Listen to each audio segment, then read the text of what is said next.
예, 안녕하세요. 오늘은요, 도커하고 컨테이너에 대해서 한번 알아보려고 합니다.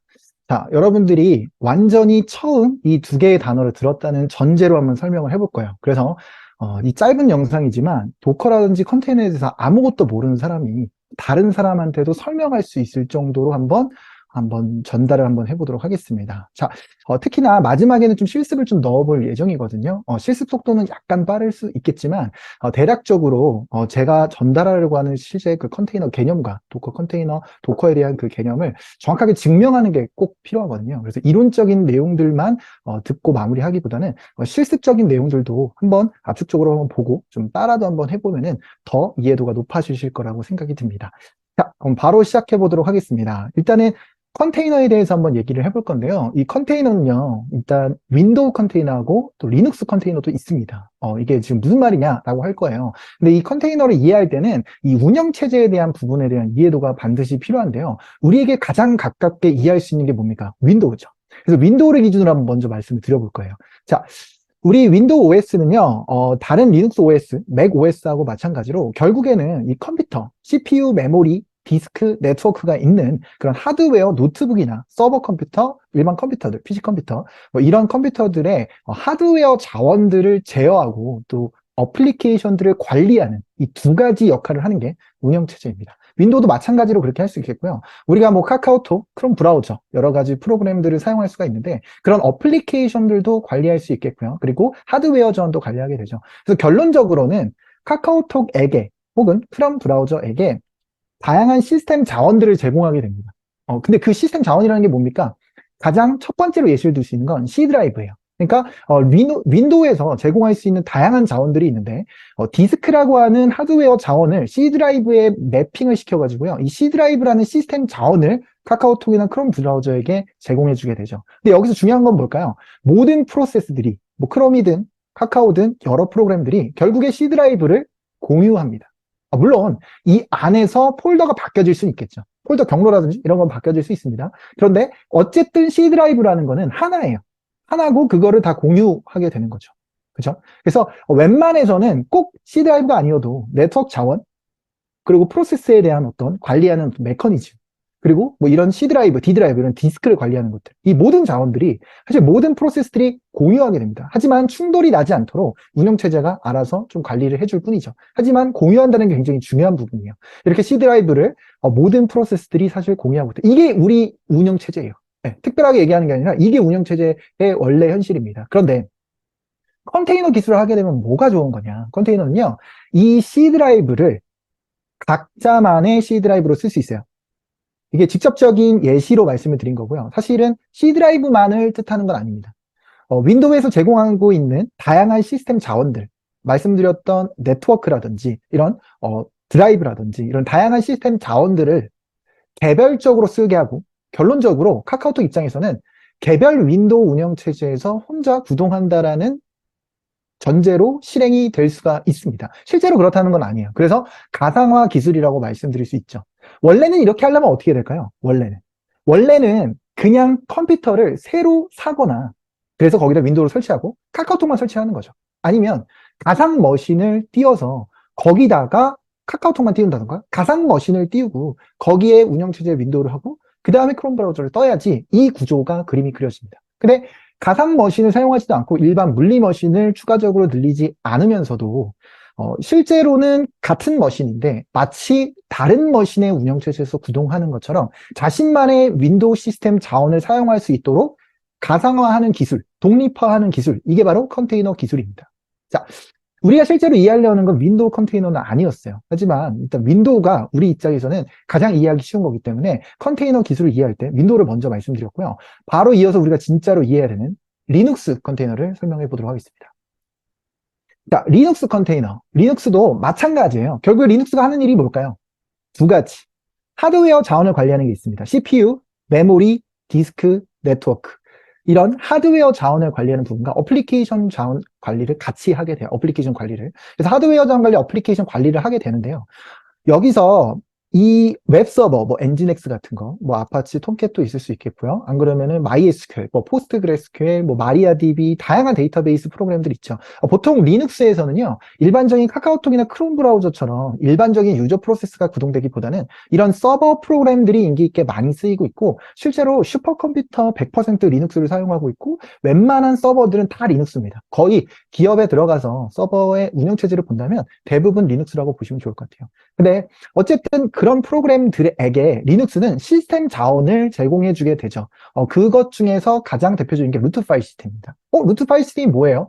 C 드라이브하고 똑같은 거라고 보시면 돼요. 네, 다만 들어있는 내용은 좀 다를 수 있겠지만 메인이 되는 드라이브라고 보실 수 있겠습니다. 실제로 우리가 SSD, 뭐 하드디스크 같은 걸 썼을 때 연결되는 C 드라이브처럼 메인이 돼서 연결되는 걸 루트 파일 시스템이라고 말하게 돼요. 물론 C 드라이브가 있으면 D 드라이브도 있고 E 드라이브도 있는 것처럼 드라이브가 여러 개 연결될 수 있어요. 그리고 리눅스도 루트 파일 시스템 폴더 내부에 다른 폴더를 기준으로 해서 D 드라이브처럼 E 드라이브처럼 추가 드라이브를 당연히 사용할 수 있습니다. 하지만 메인이 되는 C 드라이브처럼 사용할 수 있는 게 루트 파일 시스템이라고 말할 수 있겠고요. 이거는 모든 프로세스들이 공유해서 사용을 하게 됩니다.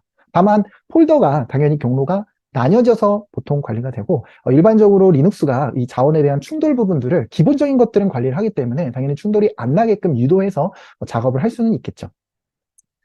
이렇게 해서 어찌됐든 이 루트 파일 시스템을 공유하게 되는데요. 여기 안에는 되게 중요한 폴더가 있어요. 그게 무슨 말이냐면 윈도우에도 C 드라이브 안에 프로그램 파일즈라는 폴더가 있고요. 뭐 윈도우즈라는 폴더가 있잖아요. 그리고 거기 안에는 시스템 내부에서 사용하게 되는 뭐 레지스트리라든지 여러 가지 설정 파일이나 라이브러리 파일, 중요한 파일들도 많이 가지고 있습니다. 그리고 그런 것들을 공유하게 되죠.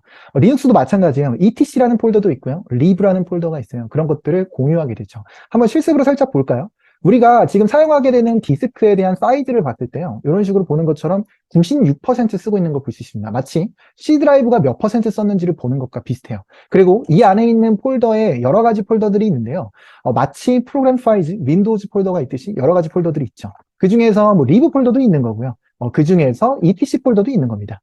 뭐 이 안에 있는 요소들을 지금 다 공부할 수는 없겠지만 중요한 건 뭐냐면 ETC라는 폴더는 하나의 역할을 가지고 있다는 거예요. 시스템 전반적으로 설정 같은 것들을 할 수 있는 설정 파일들이 모여 있다는 거죠. 리브는 라이브러리라고 해서 이제 우리가 코드를 짤 때 혼자서 1에서 100까지 다 짜지 않아요.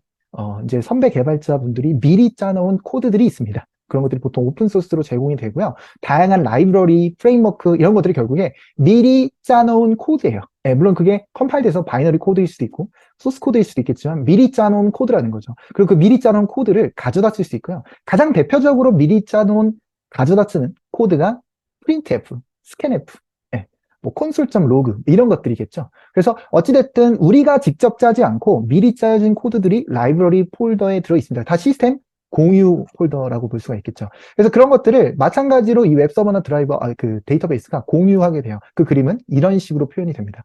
이게 그냥 일반적인 리눅스 환경이에요. 아까 전에 윈도우도 똑같이 C 드라이브 공유하는 것처럼 여기도 루트 파일 시스템 똑같이 공유하게 됩니다. 이게 이렇게 쓰는 게 뭐가 문제냐? 문제 안 돼요. 이렇게 충분히 쓸 수 있습니다. 하지만 여기서 이 프로그램이 더 많아진다면 그리고 우리 시스템 자원이 더 높아지면서 다양한 복잡한 구조들이 여기 안에 자리 잡게 된다면 이 루트 파일 시스템 안에 있는 공유하는 어떤 설정이나 라이브러리 때문에 충돌 문제가 굉장히 심각해질 수 있습니다. 특히나 USR 폴더 같은 데는 우리가 패키지 관리자를 통해서 받을 수 있는 다양한 파일들이 서로 다르게 중첩되면서 충돌나거나 문제가 생길 수 있고요. 배포판도 어쨌든 버전이 계속 바뀌기 때문에 그거에 따라서 패키지가 업그레이드 되는 거에 따라서 다른 프로그램들에서 필요한 다른 패키지들이 충돌나고 문제 생기는 것들이 생기죠. 물론 지금 말씀드렸던 용어들을 모르는 것들도 계시겠지만 핵심은 그거예요. 마치 윈도우에서도 C 드라이브를 공유하는 것처럼 루트 파일 시스템을 공유하게 되고 공통적인 설정, 라이브러리들이 충돌날 여지가 있다는 게 핵심 포인트인 거죠. 그 중에서도 우리가 소프트웨어를 다운받고 설치하게 되는 소프트웨어 패키지 관리자 관련된 문제들도 굉장히 심각하게 많이 벌어집니다.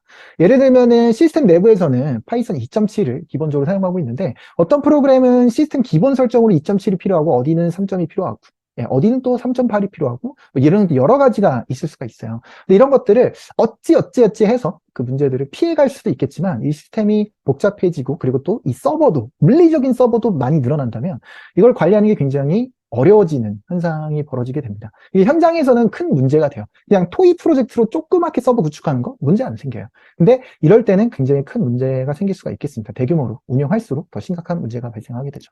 그래서 사실 등장한 게 컨테이너 기술입니다. 자, 컨테이너 기술을 쓰게 되면은 어떤 효과를 보게 되느냐. 자기만의 C 드라이브를 갖는 것처럼 자기만의 루트 파일 시스템을 가질 수 있고 자기만의 설정 폴더를 가질 수 있고 자기만의 라이브러리 폴더를 개별로 가질 수 있다는 거예요. 네, 그렇게 해서 사실은 루트 파일 시스템뿐만 아니라 리눅스 시스템 자원을 각자만의 가져갈 수 있는 거죠. 그럼 리눅스 시스템 자원이라는 게 도대체 뭔가요? 여기 위에다가 적어놨는데 사실 가려질 수도 있겠다는 생각이 좀 드네요. 자, 일단 한번 보면은 루트 파일 시스템뿐만 아니라 네트워크 시스템 자원들, 예를 들어서 IP 어드레스 포트 번호 같은 것들, 특히나 외부에 노출되는 포트 번호 같은 경우에는 80 포트 같은 것들을 웹 서버가 가지고 있다면 다른 웹 서버 프로그램, 예를 들어서 HTTPD 같은 아파치 웹 서버 프로그램이 80 포트를 동시에 가지려고 했을 때 포트 번호 80 포트에 대한 시스템 자원이 겹쳐서 충돌 문제가 발생할 수 있습니다. 하지만 컨테이너 기술을 쓰게 되면 80 포트가 똑같은 게 100개, 1000개, 10,000개가 생겨도 괜찮아요. 왜? 컨테이너 기술을 통해서 자기만의 시스템 자원을 독립화해서 가져가는 기술이기 때문입니다. 뭐 프로세스를 관리하는 메커니즘이든 여러 가지 시스템 자원들을요, 각자만의 시스템 자원으로 사용하기 때문에 마치 가상 머신을 써서 새롭게 리눅스를 설치하고 거기에 엔진엑스만 돌리는 것처럼 마치 가상 머신을 새롭게 할당해서 혹은 AWS 하시면 EC2 같은 걸 새롭게 세팅을 해서 새로운 리눅스에서 새로운 이제 프로그램 하나만 설치하는 효과를 보게 되는 거죠. 실제로는 그렇지 않은 거죠. 그렇기 때문에 훨씬 가벼우면서 가상머신 효과를 주기 때문에 각자만의 충돌이 전혀 발생하지 않도록 관리가 가능해집니다. 이렇게 되면은 굉장히 혁명적인 거예요. 사실 리눅스 서버를 관리하는 사람 입장에서는 이것만큼 만족스러운 결과가 없습니다. 굉장히 성능적으로도 좋고요. 나중에 유지보수 관리할 때도 프로그램들마다 컨테이너를 관리해주면 되기 때문에 굉장히 관리하기가 좋아진다라고 말씀드릴 수 있어요. 나중에는 도커 파일이라든지 이런 세부적인 이해도까지 높아지시게 되면요. 리눅스를 거의 코드처럼 관리할 수가 있어서요. 뭐가 변하고 어떻게 관리가 되는지 알아서 보통 회사에서 서버 한 대가 돌게 되면 1년이 지나고 2년이 지나고 누군가가 이직하고 새로운 사람이 들어오고 계속 명령어를 입력하고 하던 것들이 계속 쌓이면서 리눅스 서버 안에서 뭐 했는지도 모르고 굉장히 갈아엎어야 되는 이런 상황까지 오는 경우들이 많은데요. 컨테이너를 쓰게 되면 그런 것들이 완전히 철저하게 방지가 됩니다. 왜? 리눅스 환경 자체가 독립화돼서 그리고 도커 파일 같은 코드로 관리가 될 수가 있기 때문에 1년이 지나도 2년 지나도 3년이 지나도 한결같음을 유지할 수가 있고요. 유지하는 것들도 변화되는 과정들도 다 역사 관리가 철저하게 될 수가 있습니다. 자, 이렇게 해서 컨테이너까지 한번 설명을 마쳐봤어요. 결국에는 이런 다양한 프로세스들이 시스템 자원을 모두 다 공유하는 게 아니라 각자만의 시스템 자원들을 가질 수 있다는 게 핵심 포인트가 되겠고요. 이어가지고 도커까지 설명을 좀 드려보도록 하겠습니다. 자, 도커라는 게 뭐냐? 이 도커라는 건요, 결국에 컨테이너를 생성 혹은 삭제하는 그런 컨테이너 생성 도구라고 보시면 좋습니다. 물론 관리라는 단어를 사용하고 싶으실 수 있어요. 아예 틀린 말은 아니지만요. 저는 여기서 관리라는 말은 조금 뺐습니다. 왜냐? 주요 기능은 그게 아니기 때문이라고 좀 핵심을 말씀드리고 싶어요. 왜냐하면 도커가 얘기가 나오는 순간 결국에는 쿠버네티스 얘기가 안 나올 수가 없거든요. 물론 이번 영상에선 쿠버네티스를 다루진 않겠지만 뒤에 영상에서 이어서 한번 쿠버네티스 다뤄볼 예정이에요. 근데 차이점만큼은 명확하게 들고 가시는 게 좋습니다. 자, 도커는요, 컨테이너를 결국에 생성하는 거예요. 물론 삭제하는 것과 약간의 관리하는 기능들이 포함이 되어 있는 건 맞겠지만 핵심은 런타임 도구예요. 결국에 컨테이너를 만들어낸 거. 그러니까 일반적인 프로세스는 시스템 자원을 전체를 공유하게 되는데요. 근데 그거를 개별로 가져갈 수 있도록 세팅해주는 역할인 거죠. 그래서 그게 핵심이에요. 그게 핵심이어서 컨테이너가 수억 개가 되고 수백 개가 되고 물리적인 컴퓨터가 서버가 몇 대가 되고 뭐 몇만 대가 되고 이런 거하고는 관련이 없어요. 조금 미시적인 관점이라고 보셔야 되는 거죠. 그럼 쿠버네티스는 뭡니까? 쿠버네티스도 컨테이너 관리하는 도구 아닙니까? 그렇죠. 그래서 제가 관리라는 단어를 여기서는 사용하지 않았는데요. 왜냐? 쿠버네티스에 비하면 도커 프로그램은 그냥 생성하는 도구에 지나지 않습니다. 관리라는 용어를 쓰기에는 너무 미시적인 세계. 물론 이제 도커 수함이라든지 이런 건 쿠버네티스하고 같은 레이어의 도구이기 때문에 사실 도커하고 도커 수함은 좀 개별적으로 생각을 해주셔야 되고요. 도커 수함 같은 경우에는 컨테이너가 만들어진 것들을 기반으로요. 이 서버 운영 관리를 하는 핵심적인 도구라고 보시는 게 맞아요. 그래서 컨테이너를 생성하는 런타임 도구를 도커로 쓸 수도 있고요. 그러니까 하부 도구인 거죠. 도커를 써도 되고, 아니면 도커 대신에 컨테이너 D라든지 다른 걸 쓰셔도 되겠습니다. 기본값은 컨테이너 D로 되어 있다고 볼 수 있겠고요. 그래서 이렇게 만들어진 도구로 운영하는 도구. 그러면은 서버 운영한다는 게 도대체 뭔 말입니까? 라고 할 수 있어요. 이것까지 다 얘기하면 사실 쿠버네티스 얘기가 돼버리기 때문에 좀 복잡해지겠지만 뭐 한두 가지 정도만 예시를 들어볼게요. 서버를 운영한다라는 건요. 결국에 트래픽이 많아졌을 때 로드를 밸런싱하는 부분에 대해서 설계를 해야 되는 것들이 있을 수가 있겠고요. 그리고 스케일 아웃이라든지 스케일 인 그런 식으로 이렇게 트래픽이 많아졌을 때 로드를 감당해야 되는 거에 대해서 물리적인 서버가 늘어날 수도 있고요. 컨테이너의 개수가 늘어날 수도 있겠고요. 다시 줄어들어야 될 수도 있겠고요. 죽은 컨테이너가 있으면 다시 장애 복구를 해야 될 수도 있겠고요. 이런 게 운영 관리에 있는 핵심 포인트들입니다. 그래서 다양한 기능들이 있어요. 핵심적인 기능들이 있고요. 그런 기능들을 표준화시켜서 그 기능을 포함하고 있는 도구를 컨테이너 오케스트레이션 도구라고 얘기하게 됩니다. 네. 그래서 그런 차이점이 있는 거예요. 도커랑 쿠버네티스는 서버 운영에 핵심적으로 초점이 맞춰져서의 도구냐, 아니면 컨테이너 생성이나 삭제, 이런 컨테이너 생성의 핵심을 맞춰서 사용하는 도구이냐의 차이점이 있다라고 말씀드릴 수 있겠고, 관리라는 단어를 굳이 넣는다면 그거는 쿠버네티스에 넣는 게 사실은 더 적합하다라고 말씀드릴 수가 있겠습니다. 자, 이런 식으로 해서 일단 도커의 정의까지는 내려봤어요. 근데 이제 이 도커라고 하는 것은 실체를 한번 말씀드려 볼게요. 여기 보면은 그림상 이 도커라는 고래 그림이 있고요. 그 위에 컨테이너가 올라와 있죠. 그래서 마치 도커가 운영체제라도 된 것만큼 이 중요한 베이스 역할을 하는 것처럼 이렇게 느껴지는데요. 물론 좋은 역할을 하고 중요한 역할을 하는 것은 맞습니다. 하지만은 실제 물리적으로 본다면 이 도커는 운영체제는 아니에요. 실제로 이거는 하드웨어 자원이나 어플리케이션 자원을 어느 정도 제어하는 건 맞지만 운영체제에게 도움을 받아서 한다라고 말씀드릴 수 있겠고요. 그래서 이 도커 자체는 그냥 유저 프로세스입니다. 일반 프로세스예요. 그리고 웹서버 프로그램이 일반 프로세스가 있다면 시스템 자원을 똑같이 공유하는 일반 프로세스예요. 다만 이런 일반 프로세스를 그냥 프로세스로 실행하지 않고 개별적인 독립적인 환경의 프로세스로 만들어주는 역할을 하게 되는 거죠. 그리고 이 친구가 없어졌을 때 자원 해지를 하는 것들, 이런 잡다한 관리들을 같이 해주는 게 도커라는 특수한 일반 유저 프로그램입니다. 네. 그리고 내부적인 기술만 하나만 말씀드린다면 이 도커라는 친구가 리눅스에게 부탁을 해요. 요청을 합니다. 무슨 요청? 네임스페이스 혹은 C그룹이라고 하는 기술을 기준으로 해서 요청을 하게 돼요. 그래서 그 요청을 통해서 컨테이너를 생성하게 됩니다. 그래서 실제 코어 기능은 리눅스 커널에 있는 거죠. 네. 어찌됐든 도커는요, 컨테이너를 이렇게 생성하거나 삭제하는 것들에 대한 그런 미시적인 레벨의 관리 도구라고 말씀을 드릴 수가 있겠고요. 이 도구에 대해서 한번 좀 설명을 좀 드려보기 위해서 이제 좀 정리를 다시 한번 해본다면 이 컨테이너는 결국에 자신만의 리눅스 시스템 자원을 갖도록 하는 갖는 그런 프로세스다라고 말할 수 있겠고, 일반 프로세스하고는 비교를 좀 해봐야겠죠. 비교해야 되는 대상이 루트 파일 시스템이라든지 네트워크 혹은 프로세스 관리 시스템인데요. 이거를 한번 실제 실습으로 한번 보도록 하겠습니다. 자, 지금 현재 이 위에서 지금 본 거는요, 일반적으로 리눅스에서 볼 수 있는 루트 파일 시스템이에요. 근데 이 루트 파일 시스템은 비교해 본다고 했잖아요. 항상 우리가 공부했으면요, 명령어로 꼭 증명할 수 있어야 돼요. 자, 도커 런을 해가지고요, 실행을 할 겁니다. 예. 뭐를 실행할 거냐면, 엔진엑스라고 하는 친구를 실행할 거야. 엔진엑스. 근데 이 엔진엑스의 그 컨테이너 이름을 엔진엑스라고 하겠습니다. 그러면 엔진엑스 이미지를 통해서 컨테이너가 생성이 돼요. 그래서 컨테이너가 일단 실행이 됐어요. 자, 컨테이너가 실행됐다는 건 결국에 시스템 자원이 개별적이겠지만 어쨌든 프로세스예요. 그러면은 자, PS-EF로 모든 프로세스에 대해 정보를 봤을 때요. 자, 여러 개의 프로세스가 있잖아요. 근데 그 중에서 엔진엑스를 이렇게 보잖아요. 그러면은 엔진엑스가 이렇게 두 종류로 나뉩니다. 자, 이게 좀 매 눈으로 볼 필요성이 있는데요. 자, 보시면은 일단 메인 프로세스가 있고 자식 프로세스가 있는 구조예요. 보게 되면은 1085라고 하는 프로세스가 있고요. 1085에 다 자식 프로세스라고 보시면 되겠습니다. 여기부터 여기까지가. 그죠? 두 번째 걸 보시죠. 두 번째 거도 엔진엑스인데요. 5807이라고 하는 프로세스를 기준으로 자식 프로세스로 쭉 정리가 되어 있는 걸 볼 수가 있어요. 맞죠? 그러면 지금 엔진엑스가 두 종류가 있는 겁니다. 그림상으로 보게 되면은 일반적인 엔진엑스 프로그램이 있고요. 일반 프로세스예요.